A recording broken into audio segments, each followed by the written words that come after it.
পরবর্তী ব্রেকিং বীরভূম থেকে নাবালিকা খুনে ফুঁসছে রামপুরহাটে দুমকা রোড অবরোধ 30 ঘন্টা পর অবরোধ উঠল।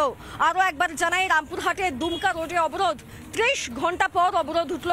ধৃত শিক্ষকের ভাড়া বাড়িতে তল্লাশি পুলিশের। ধৃতের বাড়ি থেকে উদ্ধার ছুরি কাঁচি, উদ্ধার করা হয়েছে সার্জিক্যাল সমস্ত জিনিসপত্র। নাবালিকার দেহের অংশ এখনো পুরোটা মেলেনি। নাবালিকার বাড়িতে যান কংগ্রেস নেতা অধীর রঞ্জন চৌধুরী, পরিবারের সঙ্গে কথা বলেন অধীর রঞ্জন চৌধুরী। আরও একবার জানাই, নাবালিকা খুনে ফুঁসছে রামপুরহাট। 30 ঘন্টা দুমকা রোড অবরোধ, রামপুরহাট দুমকা রোড অবরোধ। 30 ঘন্টা পর উঠল অবরোধ।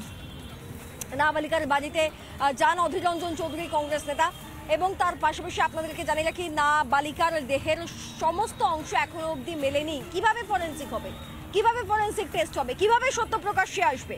20 দিন ধরে পুলিশ করছিলটা কি? 20 দিন ধরে নাবালিকার কোনো খোঁজ পাওয়া যায়নি। কি করছিল পুলিশ? প্রশ্ন একাধিক। অসহায় পরিবারের সঙ্গে দেখা করতে যান অধীর রঞ্জন চৌধুরী। যখন আমরা কিডন্যাপিং কেস আমরা রেজিস্টার করেছিলাম, তো বেসড অন সেভারাল উইটনেসেসকে আমরা ডেকেছিলাম জাস্ট টু নো কি হয়েছে, ভিকটিমকে কোথায় দেখা হয়েছিল, কোথায় ছিলেন। তো আমরা ওকে অনেকটাকে ডেকেছিলাম।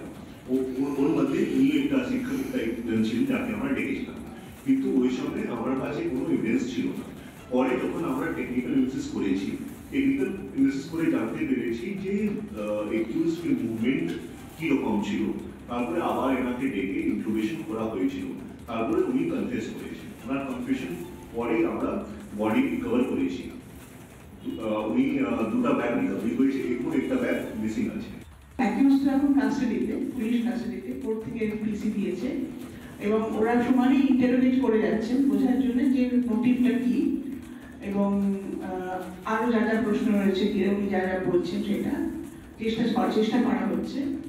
এবং ওরা ওদের তরফ থেকে সম্পূর্ণ রকম চেষ্টা করছে যতটা পারা যায়, যত দ্রুত চার্জশিট পেশ করা যায় এবং বাচ্চাটির যাতে বাচ্চার বাবা মা যাতে অন্তত বিচার পায় তার জন্য।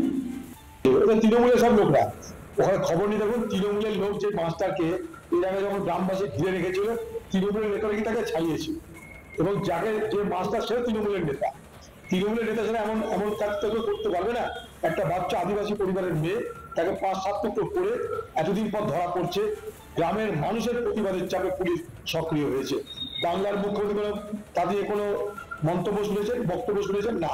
ওনার দরকার আদিবাসীদের ভোট, আদিবাসীদের বিচার দেওয়া নয়, ন্যায় দেওয়া নয়, আদিবাসীদের ভোট দরকার।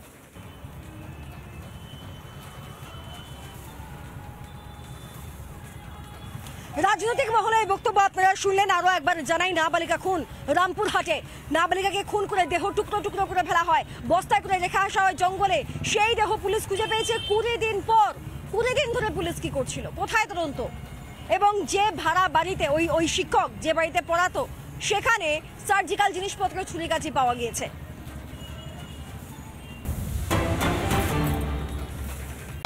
নানা ধরনের কন্টেন্ট দেখার জন্য লাইক করুন, শেয়ার করুন আমাদের ফেসবুক পেজ, সাবস্ক্রাইব করুন আমাদের ইউটিউব চ্যানেল।